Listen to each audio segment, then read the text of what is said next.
A gente fala, como é que o Speusipo não entendeu isso? Porque o Speusipo não teve milhares de anos de comentário em cima do Platão. Ele era o primeiro comentador. Ele estava sozinho, né? Agora, os equívocos fundamentais que se cometeram desde o começo com a abordagem do pensamento do Platão é o que vai gerar o neoplatonismo, que é muito importante e que vai aí sediar pensadores extremamente originais e decisivos para a tradição ocidental, como, né, para citar só dois que foram mestre e discípulo, o Plotino e o Porfírio. Sem os equívocos do Speusipo, você não teria o Porfírio e o Plotino. Você não teria esta abertura. Então, o Heidegger ele indica um aspecto que é irredutivelmente produtivo na filosofia, e isso vai valer para a ciência em geral, que o Cassirer identifica em todo o processo cultural, né? Por isso que, numa certa perspectiva, você não consegue mais pensar por critérios veritativos. Claro que você tem que ter algum índice de verificação se você está fazendo ciência, mas você não consegue mais, por exemplo, avaliar se algo é um acerto ou um erro. É a pergunta do Mário Porta sobre o que é válido, o que o Cassirer entende como válido numa forma simbólica. Por exemplo, o que é válido com relação ao mito? Por que o mito é válido? É válido com relação a quê? E aí o próprio Mário Porta exclui a minha posição no texto. Ele diz, se for a validade ser irredutível, isso é muito pouco. Eu entendo que isso é uma tendência a uma reflexão analítica. É você, de alguma forma, começar a atender para as consequências e para as prerrogativas do monismo ontológico, do monismo lógico, do monismo epistemológico. Então você começa a atender a isso, né? É problemático. É problemático. Não que isso também não seja uma possibilidade. Claro que é. E a gente tem, assim, tradições analíticas que se apropriam do Cassirer de modo muito interessante, entre eles o grande Nelson Goodman, que é um cara que trabalha estética. É um cara muito importante para a pesquisa que eu faço. Decisivo, aliás. E ele se apropria do Cassirer em perspectiva analítica.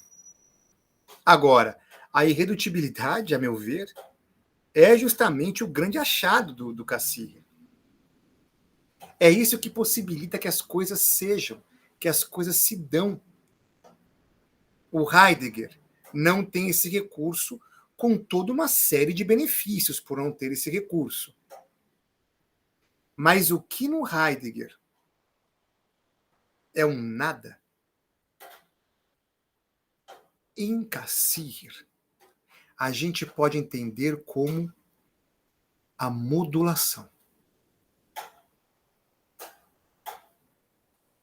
Essas duas noções, elas têm que ser de fato consequentes. É o caso, por exemplo, de escrever um tratado, né? A modulação e o nada. Você vai variando o Heidegger, né? Ser e tempo. Aí o Sartre vai lá, ser e o nada. Aí a gente vai lá e fala modulação e o nada. Rompe de vez, né? E não sobra nada do Heidegger. Não, não é o caso. Por quê? Porque, no meu modo de entender, Cassirer e o Heidegger estão olhando para lados diametralmente opostos. Isso quer dizer que eles estão preocupados com coisas diferentes, apesar de operarem no mesmo âmbito. E eu não sei até que ponto eles foram conscientes disso. Claro que eu posso estar enganado, mas é a concepção que eu tenho hoje. Então, enquanto Heidegger ele se ocupa do fenômeno da abertura do ser,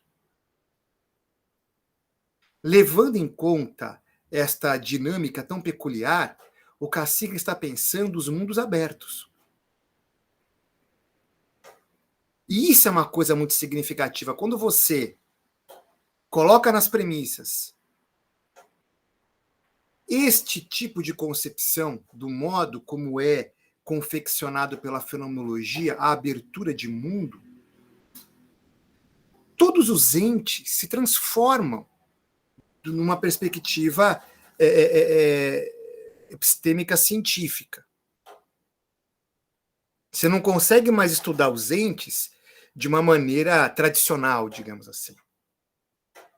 Muito menos por uma perspectiva intuitiva, você não consegue mais.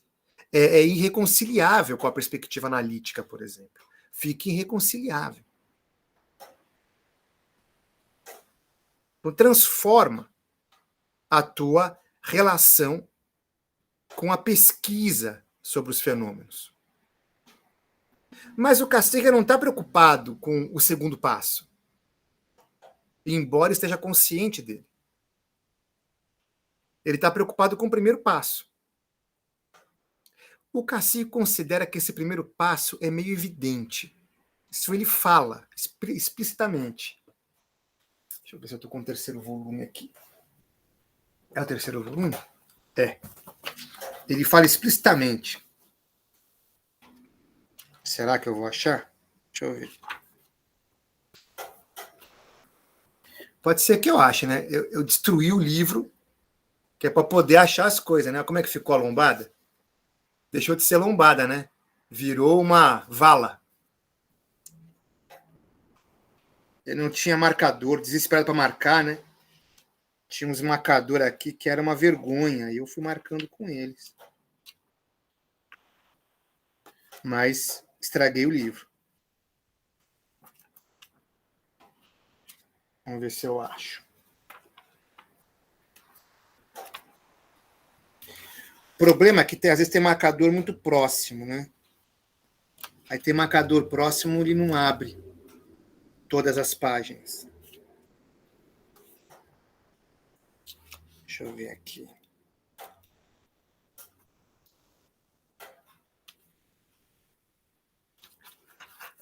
Olha só o que o Cassirer diz. Heidegger, em seu Ser e Tempo, elabora minuciosa análise sobre a experiência primária do espaço e sobre o espaço puramente pragmático. Para Heidegger, toda a caracterização daquilo que inicialmente está à mão, daquilo que está presente como coisa material, depara já com o fator da espacialidade. O lugar e a diversidade de lugares não podem ser interpretados como o onde de qualquer presença de coisas. O lugar é sempre o lá e o aqui, determinados como local a que uma coisa pertence. Essa orientação regional da diversidade de lugares daquilo que está à mão constitui o entorno, o estar ao nosso redor dos seres que se encontram próximos de nosso ambiente. Inicialmente, nunca se dá uma diversidade tridimensional de posições possíveis que seja preenchida com coisas existentes. Essa dimensionalidade do espaço ainda está encoberta na espacialidade da coisa à mão. Todo onde é descoberto e exibido por meio de idas e vindas do trato cotidiano e não constatado e calculado pela medição espacial investigativa. O que distingue nossa reflexão e tarefa das de Heidegger é, sobretudo, que elas não se detêm neste estágio da coisa à mão e de sua espécie de espacialidade. Porém, sem contestá-las, vai além delas. O que desejamos é trilhar o caminho que vai da espacialidade como fator da coisa presente até o espaço como forma daquilo que existe, bem como demonstrar ainda que, como esse caminho perpassa o âmbito da formação simbólica no duplo sentido de representação e de significação. Aí, em outro ponto, ele diz, ele até pede desculpas aqui, né? O presente capítulo foi escrito antes da publicação da recente e detalhada análise de Heidegger sobre o tempo e a temporalidade. Não tentarei aqui iniciar uma discussão detalhada e crítica a respeito dos resultados de tal análise.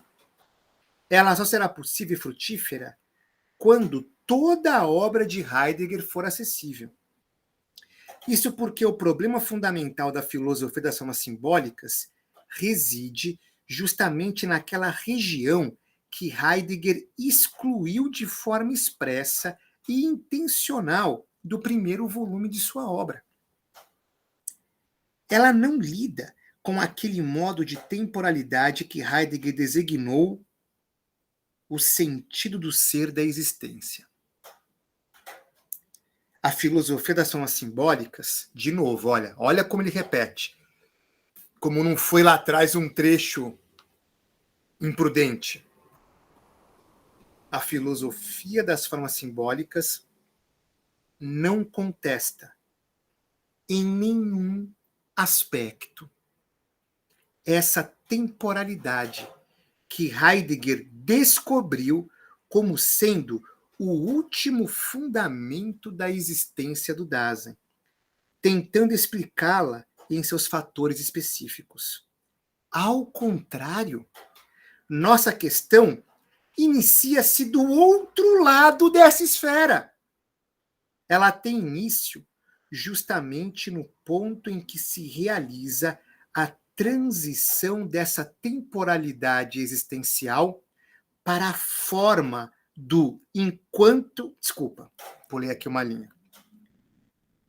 Ela tem início justamente no ponto em que se realiza a transição dessa temporalidade existencial para a forma do tempo. É a modalidade. O que é a forma do tempo? É a forma, necessariamente em Cassirer, modalizada. O que virou categoria no neocantismo cassireriano? Categoria não é mais uma estrutura estática onde os entes particulares caem. Ela é dinâmica. Então, a categoria, ela é uma estratégia de assinalar um evento que só existe em constante transformação.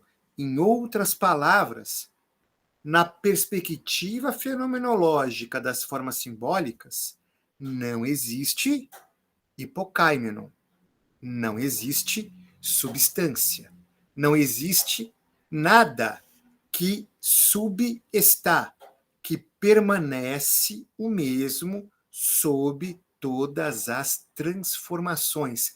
Não há nada desse tipo na perspectiva das formas simbólicas. Claro que também não há em Heidegger. Não estou dizendo que há. Então, quando o Cassirer ele se refere à forma do tempo, esta é a forma modulada. Não há tempo abstrato, nem tempo enquanto substância, ainda que categorial. Você tem um tempo sempre formulado numa... É formulado, né, mas não é formatizado, é conformado, né, materializado, de certa forma, numa abertura de mundo. No mundo da ciência, o tempo ele é redutível a uma incógnita, a um símbolo algébrico, ou até mesmo, mais especificamente, a um vetor. Por mais que a filosofia analítica entenda que isto é uma cópia da realidade, nas formas simbólicas, isso será um fenômeno científico. Em Ser e Tempo, o Heidegger ele frequentemente volta a esses exemplos. A seta irreversível do tempo é uma descrição da ciência. Por quê? Porque nós estamos frequentemente no passado e no futuro. Nós aceleramos o tempo.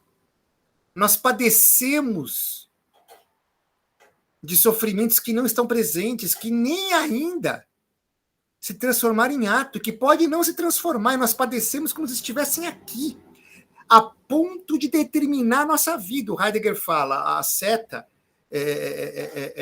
unidirecional do tempo, perto disso, ela é quase irrelevante. Ou estamos frequentemente no passado, determinando, né, tendo a nossa vida determinada pelo passado. Nós andamos no tempo como andamos no espaço. Ah, não, mas isso é uma representação. Isto é uma representação. Que andar no tempo como se andando no espaço é uma representação, sem dúvida. E, claro, andar no tempo como se anda no espaço é uma representação fenomenológica nos termos cassererianos. É a abertura de mundo. E não existe um mundo que não seja aberto. Então, o Heidegger, o Cassirer, ele se preocupa em conseguir demonstrar como não há hierarquia entre as formas simbólicas. Ele vai mostrando, ele fala, olha, a ciência é um acordo. Ela não é menos real porque ela é um acordo. Ao contrário. É justamente porque ela é um acordo que ela tem realidade. Não há realidade sem combinado. Não há realidade sem ficção.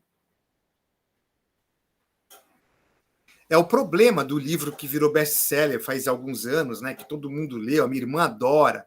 Aí eu vou ver meus canais progressistas, todo mundo citando esse livro. Eu falo, não é possível, cara. O Sapiens, né, que é um livro que se vale, um pensador, né, que evidentemente é muito pautado pelo pensamento analítico. Então ele pega lá uma série de teorias que são muito contrastantes, não tem nenhum rigor epistemológico para lidar com elas, ele junta tudo como se fosse, né, uma colcha de retalhos mesmo, simplesmente, para tampar buraco do jeito que for. E aí se vale da teoria epistemológica da ficção. Ele fala, olha, o dinheiro é uma ficção, tem ficção que não pega, tem ficção que pega um pouco, o dinheiro pegou muito, mas temos que lembrar que ele é uma ficção, distinguindo o que é ficção daquilo que é. Você fala, não, no mundo humano, tudo é um acordo. Essa aqui é a fantasia que torna a gente improdutivo. Ah, a gente está interpretando errado a natureza, porque tem um jeito certo de... Não, você tem construções de mundo. A ecologia é uma construção de mundo. É sempre construção de mundo. E o Cassirer, ele vai tentar dar as consequências sistemáticas desse pressuposto. Por isso que no racionalismo, uma posição orientadora é perceber que a indagação é até onde nós conseguimos ir com determinados pressupostos. Porque a gente não consegue pensar sem pressuposto. Isso é uma coisa importante. A gente não consegue pensar sem pressuposto. Inclusive, tentar pensar sem pressuposto parte de um pressuposto de valor. Que pressupostos comprometem o valor do pensamento, por exemplo. Por isso que quando eu vou para a radicalidade do pensar, como Cassirer faz, como Heidegger faz, eu encontro a evidenciação dessas condições. O Cassirer, então, ele tem dá essa oportunidade de mostrar o que acontece, né, com o mundo a partir dos pressupostos fenomenológicos. Que é o que ele está dizendo aqui. Assim, o Heidegger está fazendo uma anamnese, uma analítica da temporalidade via existência. E a gente recepciona tudo isso, mas a gente está muito preocupado a partir disso do comportamento da realidade. E aí a realidade, uma das consequências inevitáveis, eu consigo procurar demonstrar, é que a realidade se torna plurívoca. Então eu preciso de um pluralismo ontológico. Muitos críticos, e o Cassirer, o Mário Porta elenca esses críticos, vão acusar que o Cassirer não se vale de teorias de espectro ontológico. Então, teorias que trabalham, por exemplo, com uma ontologia fraca, em vez de uma ontologia forte. Enfim, né, o Mário menciona isso. Eu acho que isso está em voga hoje, né? A gente falar de ontologia fraca, ontologia forte, é remendo do programa analítico que não dá conta dos seus objetivos básicos. Não consegue dar conta. Então, você vai remendando até que chega uma hora que fica muito complicado.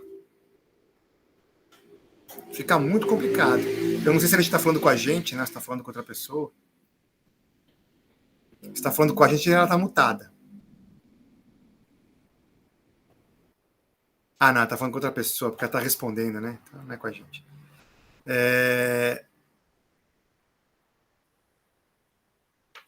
Uma das consequências mais importantes, a meu ver, no sistema, é justamente esta pluralidade, por exemplo, em cima de uma categoria. O tempo no mito, ele não é dissociável do espaço, por exemplo. Olha que interessante. Olha que interessante. O tempo na religião, ele é um tempo necessariamente narrativo em termos particulares. Ele é um tempo necessariamente teleológico. O Cassirer mostra isso. O tempo na religião ele tem finalidade. Ele existe na sua finalidade. E sem esta abertura de mundo, a gente jamais teria chegado na ciência, diz o Cassirer. Jamais teria chegado na ciência. Então, se o tempo é finalidade na religião, na linguagem ele é ação. Todo tempo é redutível à ação. Ele se organiza como ação.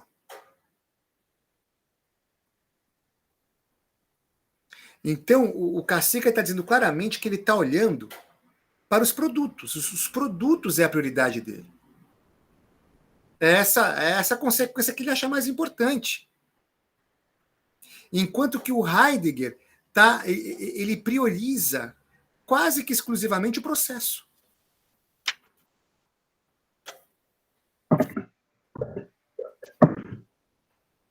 Diga. Ah, não. Desmutei sem querer. E aí ele conclui. Retomando, né? Deixa eu só retomar para ficar com sentido. Ao contrário, nossa questão inicia-se do outro lado dessa esfera. Ela tem início justamente no ponto em que se realiza a transição dessa temporalidade existencial para a forma do tempo. Ela quer mostrar as condições de possibilidade de tal forma, enquanto condição de postulação de um ser que vai além da existencialidade do Dasein. Assim como em relação ao espaço, também em relação ao tempo, essa transição, essa metábasis do sentido do ser do Dasein para um sentido objetivo do logos constitui seu tema próprio e seu problema peculiar.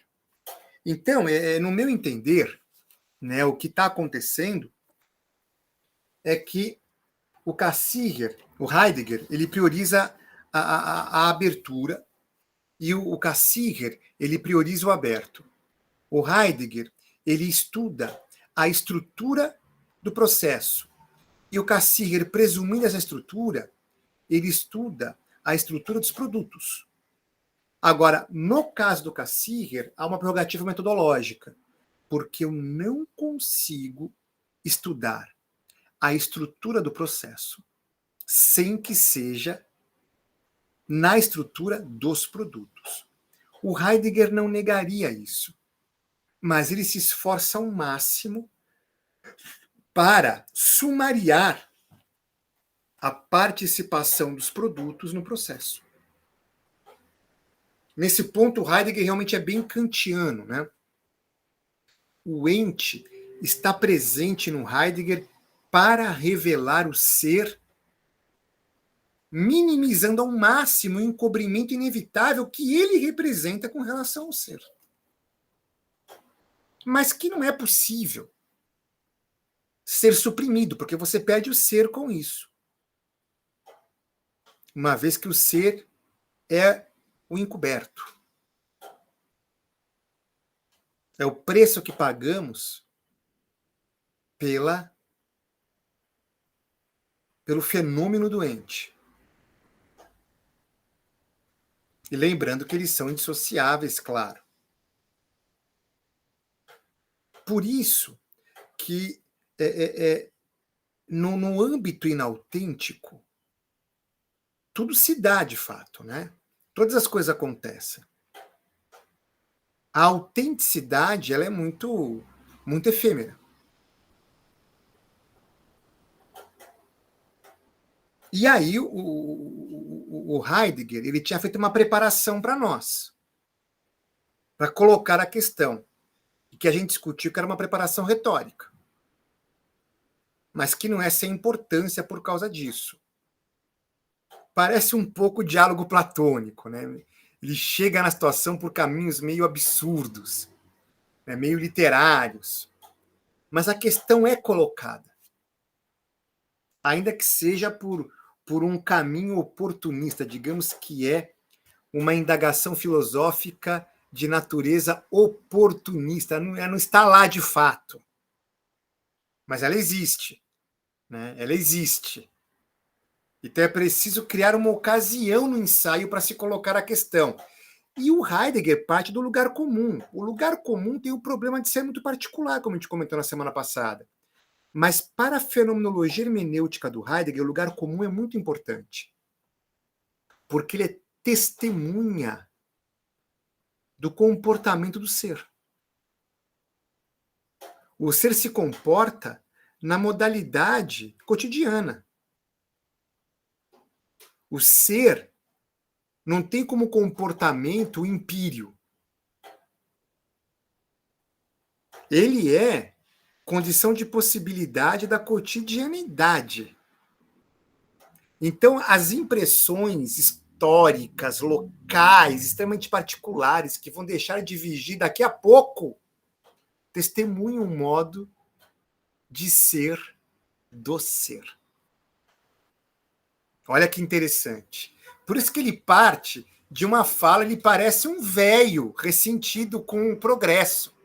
Ele parece o Júlio Zévola, secretário do Mussolini, né? Revolta contra o mundo moderno. É muito engraçado esse começo. Você fala, nossa senhora, né? A supressão não quer dizer que não aconteça. A supressão da dimensionalidade. Acontece mesmo. Mas não é por causa disso. Ela já acontecia, como a gente falou na semana passada, na vida medieval, já acontecia em Roma, já acontecia na Grécia clássica. Eu estou sempre tendo essa supressão da dimensionalidade. Supressão é um termo ruim. Supressão é o terrífico, né? Na era atômica. Mas eu tenho sempre uma contração da dimensionalidade. Eu nunca tenho dimensionalidade plena. Até porque aí sim a dimensionalidade plena ela vai se dar na autenticidade. Mas aí não está falando da dimensionalidade plena. Disso ele fala em ser e tempo.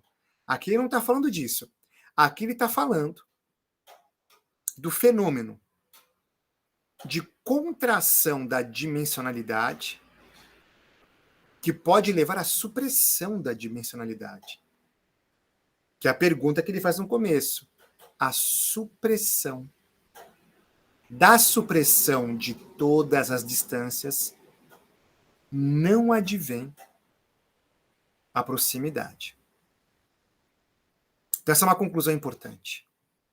Da supressão de todas as distâncias não sobrevém a proximidade.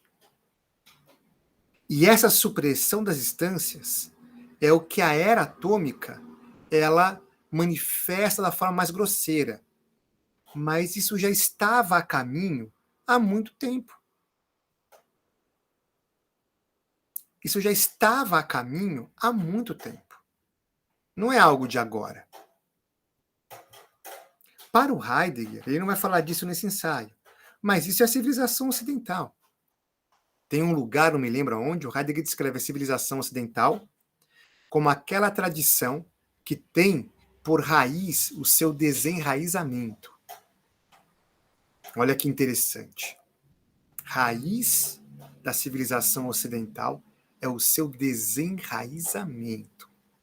Para um grego clássico, isso é um barbarismo, né? É claro que são bárbaros. Isso é ser bárbaro. Então, finalmente, o bárbaro existiu. Nunca existiu bárbaro, né? Porque bárbaro eram os outros. É bárbaro pro ateniense. Agora, o Trácio não se considera bárbaro. O Lídio não se considera bárbaro. Ele é Lídio. Imagina, o Hitita não se considera bárbaro. Hitita, ele é, inclusive, na época, é mais importante que os gregos. Os gregos é que um bando de camponês, chucro, ignorante, pobre, miserável, que vive no meio das pedras, que nem se fosse baratinha da praia. Imagina que pro Império Hitita, Império Hitita constrangeu o Egito. O Império Hitita constrangeu o Egito. Esses gregos aí, a gente depois ficou sabendo, né? Não aguentava 1 minuto de guerra com o Egito. Só tinha munição para 1 minuto de guerra com o Egito. Esses gregos aí. Na época eram os micênicos, né? Esses micênicos. Só tinha munição para 1 minuto de guerra contra os egípcios. E tinha lá uns tanques, tudo caindo aos pedaços, fazia parada, com o tanque saindo fumaça, vergonha. Imagina, Império Hitita. Império Hitita fez o Egito capitular. O Egito teve que voltar para a cidade-estado central e fazer um mural mentindo que ganhou a guerra. Mentindo. Teve que mentir. Para mostrar também que fake news faz parte da cultura humana. Está até em hieróglifo nos templos milenares egípcios. Não é uma novidade. A questão é como lidar com isso. O assunto é outro. Como lidar com isso? Então, o Heidegger coloca realmente que nós estamos no momento em que a contração da dimensionalidade pode significar a supressão dela. É a era atômica. Mas que não é algo novo. Novo é estarmos chegando nesse fruto. E a gente tem que pensar o que esse fruto significa. Porque ele pode significar só o fim da filosofia. A gente tem que guardar essa possibilidade. Pode não ser algo assim tão sério, né? pode ser só a prerrogativa de uma nova tarefa do pensamento, mas deixemos isso em suspenso. Então, o Heidegger chega até aqui para uma vez que na supressão de toda distância não advém a proximidade permanece ausente, ele pergunta lá no parágrafo 8 da página 122, né? Que do fólio é 166. Que é da proximidade? Ah, dá para compartilhar. Que é da proximidade? Como podemos apreender o ser dela? A proximidade, ao que parece, não se deixa descobrir diretamente. Mas conseguiremos. É só porque está gravando que eu faço essas coisas. Mas consegui-lo-emos acompanhando o que está na proximidade. Isto, gente, sabe? Aqui é um prolongamento claro, é uma fortuna do labor do primeiro Heidegger. A gente acabou de ler isso no Cassirer. O modo como Heidegger lida com a temporalidade. É justamente a temporalidade que emerge, a coisa que permanece à mão, que está à mão. Espacialidade e temporalidade, o Cassirer vai lá e chama de pragmático. O Heidegger não chamaria, mas a gente entende o que o Cassirer quer dizer. E o Cassirer entendeu bem o Heidegger, tá certo. E ele entendeu bem o Heidegger porque estava em debate em Marburgo. Isso está sendo desenvolvido, né, de maneira intensa pelo Nathorp. É que é dentro da epistemologia da ciência, mas está sendo desenvolvido pelo Nathorp. Então, Heidegger e Cassirer estão familiarizados, ficaram anos tendo aula do Nathorp sobre isso. Sugestões do Nathorp sobre isso. Anos. É claro que o Cassirer concorda, porque o Heidegger aí não está destoando do Nathorp. Ele está já seguindo para as consequências disso. Certo? Por isso que aqui o Heidegger ele pergunta, né? Nós temos que indagar o que está na proximidade.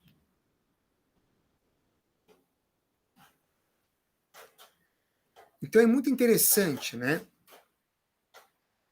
A concepção de que a proximidade não se deixa descobrir diretamente. Por que tem um conjunto de coisas que não se deixa descobrir diretamente, gente? Por quê?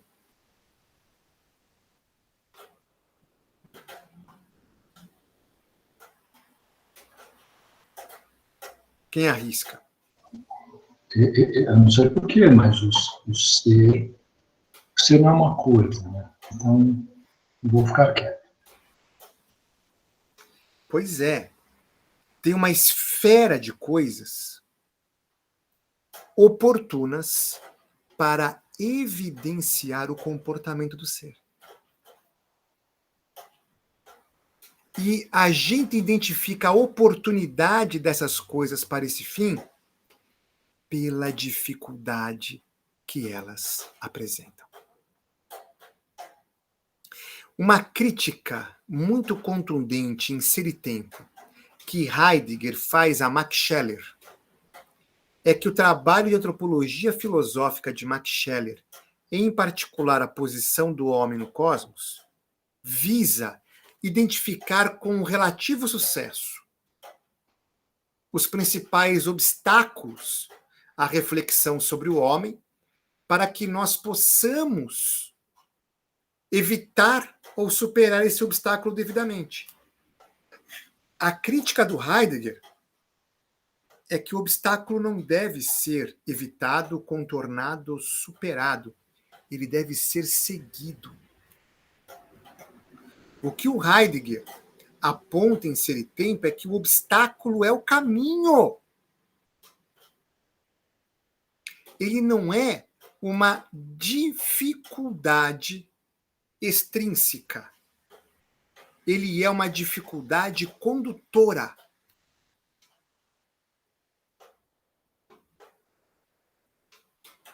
Então, as questões que não se deixam compreender, indagar diretamente, não se deixam porque são recursos mais adequados no qual se evidencia o comportamento do próprio ser. A proximidade é um ente desse tipo.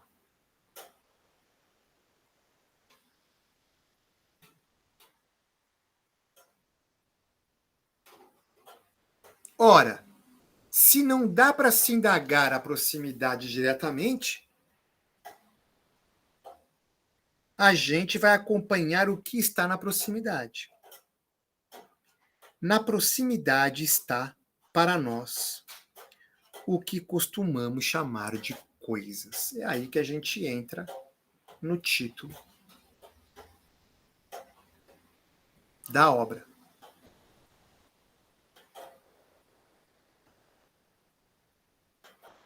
Mas o que é uma coisa? Vejam que aqui a estratégia foi transferir a pergunta. O que é a proximidade não mostrou o caminho, mas indicou uma dificuldade significativa. Então, eu não tenho que abandonar essa senda. Eu não tenho que abandonar essa trilha. Eu tenho que me posicionar de uma maneira diferente nela. Veja que o objetivo do Heidegger não é contornar o problema da proximidade nem superá-lo. É refletir esse problema. Bom, se a proximidade não se deixa descobrir diretamente, eu vou indagar aquilo que acompanha a proximidade. Na proximidade nós temos o que nós costumamos chamar de coisas. Mas o que é uma coisa? Até agora, o homem tão pouco tem considerado a coisa enquanto coisa, quanto a proximidade. Então vamos lá. Isso aqui é muito sério. Isso aqui ele está afirmando. Ele poderia não afirmar essa frase e toda a experiência seria outra. Mas ele está dizendo, até agora, tão pouco o homem indagou isso devidamente. Dizer isto, que o homem até agora não considerou a coisa enquanto coisa, considerou a coisa enquanto um outro, é dizer que o que a gente vai fazer agora não aconteceu. Em nenhum momento, nem na Grécia Clássica, não aconteceu ainda. E o Heidegger vai ter que se dedicar, ainda que de modo muito econômico, a comentar de que modo não aconteceu e por que não aconteceu. Uma vez que ele colocou isso no texto. Por isso que 1/3 do volume dos argumentos se dedicam a esse aspecto. A gente tem que estar sabendo que 1/3 está comprometido com isso. Não tem como ele não cuidar disso, uma vez que ele fez essa afirmação tão contundente. E agora, da mesma maneira que ele escolheu a supressão das distâncias para colocar a questão da proximidade, ele vai escolher, entre todas as coisas existentes, o cântaro para melhor evidenciar a questão da coisa. Porque se diz, o cântaro realmente aqui cai do céu. Fala, como assim? Cai do céu. O cântaro é uma coisa. O que é o cântaro? Acompanhemos estes degraus, né? O que é a proximidade? O que é a coisa? o que é o cântaro, né? O que é a proximidade? Diretamente não dá, mas é aquilo, né, que acompanha as coisas. Bom, o que é uma coisa?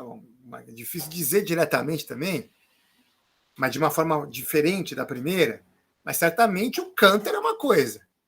Isso a gente não está errando, o cântaro é uma coisa.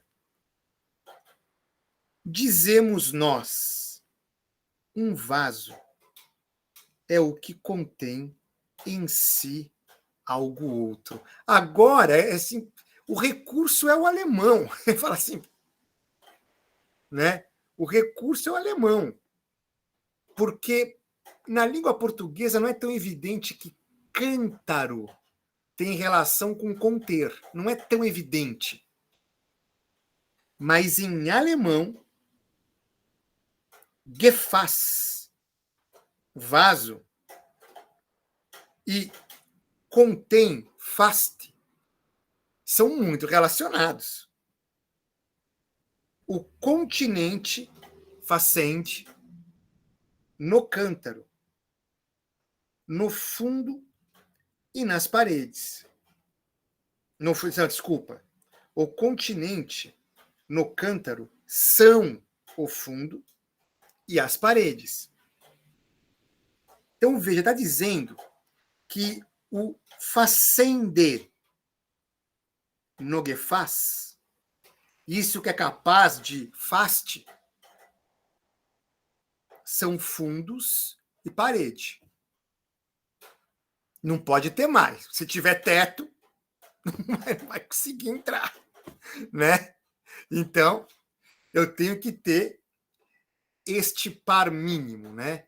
Eu tenho os representantes do conter e eu vou ter o player, né? O ator do vazar, que é fundamental para o conter, mas antagônico a ele. Este continente mesmo é prensível pela asa. Ele só colocou isso para colocar o prensível, porque prensível é fásbar. Imagina, o vaso necessariamente tem, pode não ter, né? Pode não ter asa, mas ele faz questão de colocar o prensível, porque o que ele quer revelar aqui é que tem que ser algo manipulável, tem que poder mover. Senão ele não cumpre a sua função. Ainda que tenha um outro que mova por ele. Eu tenho que ter esse movimento. Senão ele não é o que é. Como vaso, o cântaro é algo que está em si. O estar em si caracteriza-o como independente, enquanto autoposição de um autônomo, o cântaro se distingue de um objeto.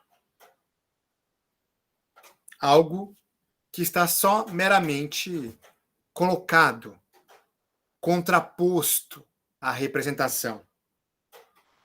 Algo autônomo pode volver-se em objeto se o colocamos diante de nós. Seja numa percepção direta, seja numa representação reminiscente, na memória. Nesse caso, são idênticos. Se eu colocar diante dos olhos, ou lembrar dele, aqui vai ser a mesma coisa nesse caso. A coisidade da coisa não reside, todavia, em que ela seja objeto representado. Nem se deixa de modo nenhum determinar a partir da objetividade do objeto. Por quê? E aqui que está o problema. Se a gente toma esse caminho, a gente não consegue distinguir o ser simplesmente dado de outros modos existenciais dos entes. Tudo é representação, mas o ser simplesmente dado é uma representação específica, em que os entes, eles são, de alguma forma, independentes. Eles estão hipostasiados. eles podem pairar sobre outros tipos de relação, que é o que eu necessito para formular a concepção tradicional de categorias. E daí ter ciência. É o que eu preciso para ter abstrações. Mas isso não reduz as experiências de abertura de mundo. Não reduz. Não responde por todas. O problema, então, agora é não distinguir isto.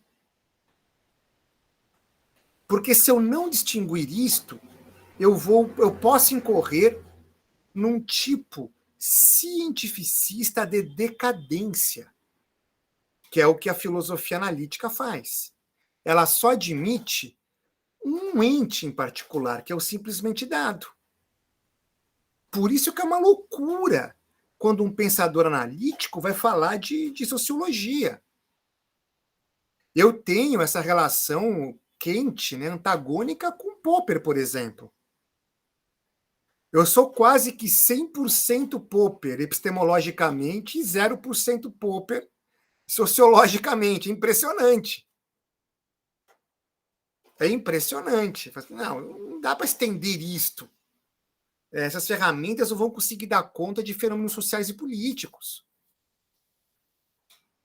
Elas dão conta de alguns aspectos naturais, alguns.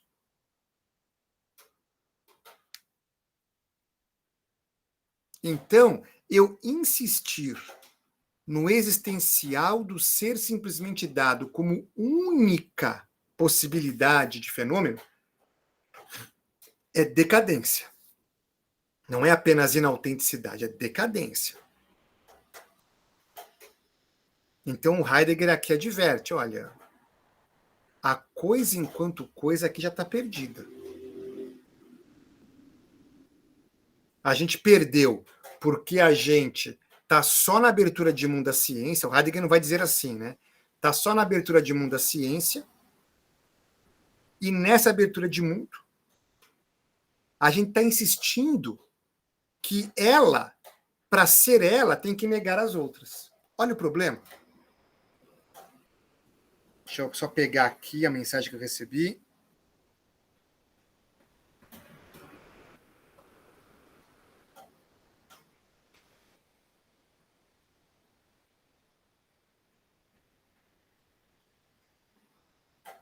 Gente, posso passar um cafezinho rápido? Acabei não passando. Dá 20 minutinhos para a gente passar o cafezinho, para a gente ir para a crítica do ser simplesmente dado, que é um conceito de ser e tempo. Eu acho muito importante relacionar sabendo que é diferente. Tá Posso bom? Fazer um breve comentário que me lembrei... O Gui está na fila, deixa ele. Não, ele não, eu levantei para falar depois de você. Bom, é que eu não fui educado bastante para fazer isso, desculpe. Não, imagina, vai lá, Greg. É que são duas coisas. Uma muito interessante que me lembrou no princípio do que você estava falando da proximidade é a infinita impossibilidade da determinação, ou seja, da explicação de seja lá o que for. E aí pensei... Eu falei isso? Não, eu estou dizendo que me ocorreu pelo que você disse, e vou exemplificar. Sempre que eu pego um dicionário de um idioma só e busca pela sua de qualquer palavra, de qualquer coisa, ela é definida por outras palavras. E você pode fazer um ciclo infinito buscando, então, a definição de cada uma dessas palavras usadas para aquela definição, e você não vai chegar em lugar nenhum. Para a filosofia analítica. Só para a filosofia analítica. Mas o meu ponto todas as outras milhares de outras, não. Isso é só uma concepção que eu não concluí. Vai além disso. Daí você chega em alguns momentos de palavras em dicionários que são definidas como vide tal palavra. Sim. E aí você vai para aquela palavra e ele diz vide tal palavra. Então, não há definição. O que eu quero dizer com isso? Que sempre a gente parte de um pressuposto de que um sem número, um sem fim de coisas, a gente tem que entender sem definir. A gente precisa compreender várias coisas para conseguir compreender outras por definição. Tem muitas que você não pode, você não consegue explicar e definir com palavra. E você vai chegando nisso, e essa coisa é a proximidade. Tem coisas que são tão próximas da gente, e que a gente aprende por convivência, por assim dizer, que a gente nunca chega ao ponto de precisar explicar. É aquela coisa de, não sei quantos anos atrás, milhares de anos atrás, você não tinha um desenho de um cavalo. Se o cavalo tivesse sido extinto repentinamente, e alguém... mas o que é um cavalo? Um cavalo é um cavalo. Para que alguém haveria de ter feito um desenho e descrito o que era? Porque é tão próximo, era tão próximo, que não havia porquê do registro. Isso me lembrou algumas outras peculiaridades, no sentido de, pelo texto do Heidegger, você percebe que ele toma cuidado para você... Porque no idioma alemão você ainda tem o verbo ser, assim como no inglês, que significa ser e estar ao mesmo tempo. Uhum. Porém, no russo, por exemplo, não. E aí eu peguei aqui porque eu fiquei curioso de ver como é que estava no dicionário russo-inglês, e você pega na parte do inglês o verbo to be, ele está traduzido para russo como быть. E aí eu peguei o dicionário russo-russo para a definição de быть. Быть é um verbo auxiliar que significa maneira de viver, costume. Por quê? Porque não existe o verbo ser, estar, assim como não existe o verbo ter, o verbo de posse, em russo. E é uma dificuldade para a tradução, mas é também uma liberdade, porque é muito mais fácil você pensar nas coisas separadamente, você não pensar nela como algo individual e sozinho e único, se você não pensa em nada com o verbo ser, estar. Tudo é relativo nesse sentido. E eu acho que isso é bem interessante. Se aplicado, talvez até facilite a gente pensar numa coisa que esteja próxima demais, parar de pensar nela com o uso do verbo ser. Esta coisa parece um empecilho. Você raciocinar a respeito de algo muito próximo de você, utilizando o verbo ser ou estar. Eu acho que você já falei isso, você tem que estudar o Flusser. O Flusser é o cara que você vai se apaixonar por ele. Você tem que estudar o Flusser. Não dá para eu entrar nessas questões que você colocou, senão eu não vou nem conseguir fazer café. Não, era só um breve comentário, porque eu achei que... Tá. Então, só pontos aqui de correção para que a gente, né? O Heidegger, ele não quer que a gente chegue a essa conclusão que o Greco colocou agora, né? Que as coisas não são passíveis de definição. Né? O Heidegger... Só um pouquinho, Greco, agora deixa eu falar. Só um pouquinho. O Heidegger, ele quer distinguir entre, isso de maneira técnica, entre os atos de definição e os elementos que evidenciam melhor o comportamento do ser. Agora, qual que é o problema central do ponto de vista metodológico de ser e tempo? Isso é uma coisa importante. O problema central é justamente que dá para definir tudo com muita facilidade. Isso que é importante, né? E aí o Greco, ele fez uma metáfora muito legal, que é uma metáfora... Uma pequena correção que eu talvez não tenha sido claro. Eu não quis dizer que as coisas não são passíveis de definição. Estou dizendo que muitas coisas a gente não define por estarem tão próximas e são tão óbvias, por assim dizer, que a gente nunca se deu ao trabalho de defini-las. Isso sim. Então, por isso que eu estou fazendo esse à parte, né? Porque no começo, Greco, soou isso que eu estou falando, entendeu? Aqui no grupo está gravado. Então tem que arrumar. Não, né? Perdão, me expressei mal. Tem que arrumar.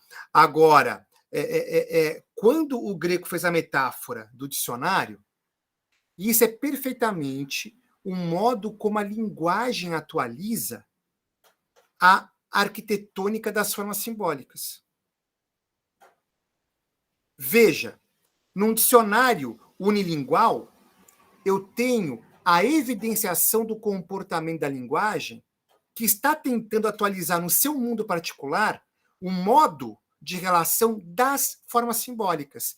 Isso é um dos paradigmas mais fundamentais do Cassirer, que é justamente o recurso pelo qual eu não necessito mais de uma metafísica. Não preciso, para saber do mundo, olhar para do mundo de fora do mundo. Eu estou olhando para o mundo de outro mundo. Na linguagem, eu estou definindo um termo por outro termo. E isto é um modo exuberante de organizar a realidade. Certo? Então é interessante isso. Diga, Guilherme.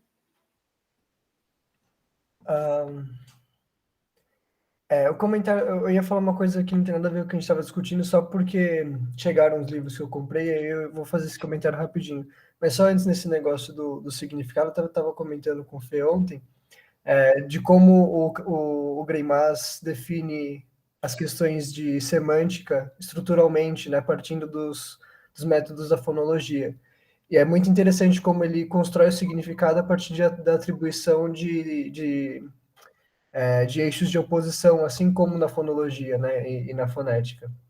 Então, como ele constrói o significado a partir de uma série de afirmações e negações de eixos de oposição, né, que na fonética a gente tem isso no plano da expressão, mas ele propõe isso no plano do conteúdo, é muito interessante, né. E também me escreve o nome do cara que você recomendou pro Greco. Qual que é o livro do Greimas, você pegou? É o Semântica Estrutural, é onde ele constrói todo o pensamento de uma semântica estrutural, né, que o Hemslev também estava propondo, né, ele propõe por uma semântica estrutural, né, ele tem artigos de introdução a uma proposta de uma semântica estrutural, e aí o Greimas desenvolve isso nesse livro, e é onde, no final, ele introduz o quadrado semiótico do modo como ele propõe, né, o desenvolvimento que vai levar ao quadrado semiótico. Que pena que eu não estou conseguindo comprar livro. Isso eu não tenho também. Eu não sei se ele esgotou. Você acabou de falar que você comprou? Não, mas o que eu comprei é o que eu vou comentar agora. Não foi Semântica Estrutural que você comprou? Eu tenho o PDF do Semântica Estrutural. O volume 1? Não tem volume 1. É o Semântica Estrutural. Achei que eram 2 volumes. Não, é um só. Eu espero que seja um só. Porque só o primeiro já é de fuder. Mas eu tenho o PDF em português aí, se você quiser eu te mando também. É fantástico. Eu já te falei desse livro. Eu acho que para a gente entender realmente a questão semiótica, a gente tem que ler esse livro do começo ao fim. Não dá para passar por cima dessas coisas. Né? Mas é muito interessante, até se o Grego quiser dar uma olhada, porque é um modo de pensar a significação pontual, né, do lexema, assim, muito específico, né? Esse modo estrutural mesmo de pensar a significação é muito interessante, porque é como se o significado fosse construído por afirmações de categorias, né? Então, tipo, o cavalo, ele é o conjunto de afirmações que aquela palavra afirma. Então, força, rapidez, bípede, sei lá, bipedicidade, não sei. É muito interessante. Gente, Eu agradeço se você, por favor, escrever, então, a obra e o autor. E, Silvio, você tem uma obra específica que você está sugerindo Não tem. Você pega e começa. Legal. O Fus, ele parece o Leibniz. Ele tem um sistema que ele vai disseminando nas obras. Só que é maravilhoso, porque ele vai pegar todas as questões que você está colocando. Né? É uma pena, gente, que eu estou apreensivo hoje, que eu estou com. A agenda ficou toda apertada, me perdoem, né? Então, eu estou tentando... Desculpe eu ter estendido as coisas aqui. Imagina, imagina. Eu estou tentando restringir as coisas para dar tempo da gente fazer alguma coisa hoje. Tá bom? Me perdoem, me perdoem. Semana que vem eu prometo a gente voltar no ritmo mais escolé, mais ocioso, mais contemplativo. Já volto, gente, já volto.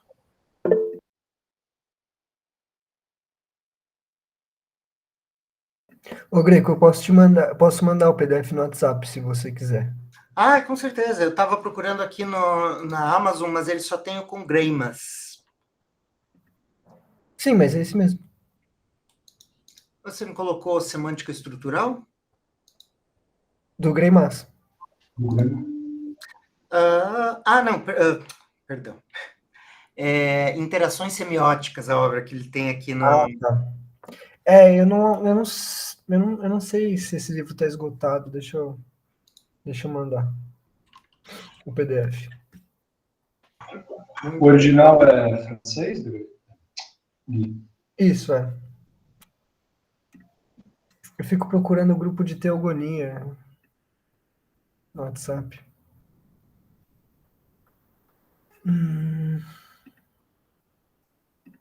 Semântica A foto é a estrutural, mesma. pelo jeito, tem na estante virtual. Cara, não lembro qual é a foto. Faz muito tempo o que eu não reparo. É uma pintura da Calliope. É por isso que eu Você vê, né? A pessoa não entende e se conforma.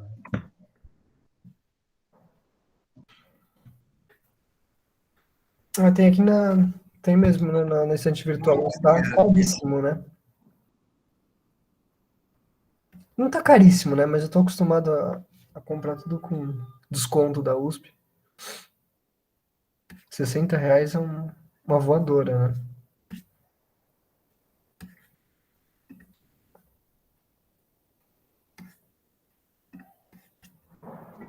Porra, Gui.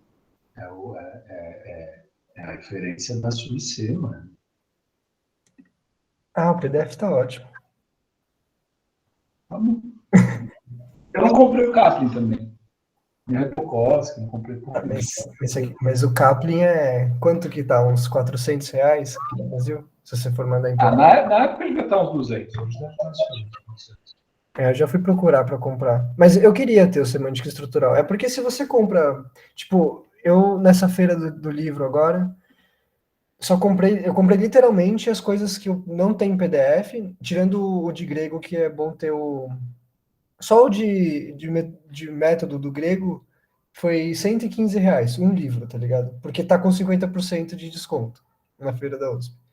E aí eu gastei, tipo, sei lá, mais uns 200, mais uns cento e pouco, assim, tipo, quase R$300, comprando só aquilo que eu preciso pontualmente, que não acho PDF, tá ligado? É muita grana em livro, não tem condição.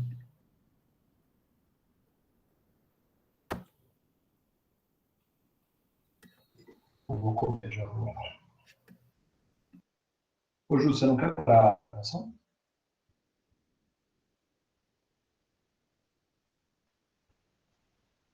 Não posso parar, né?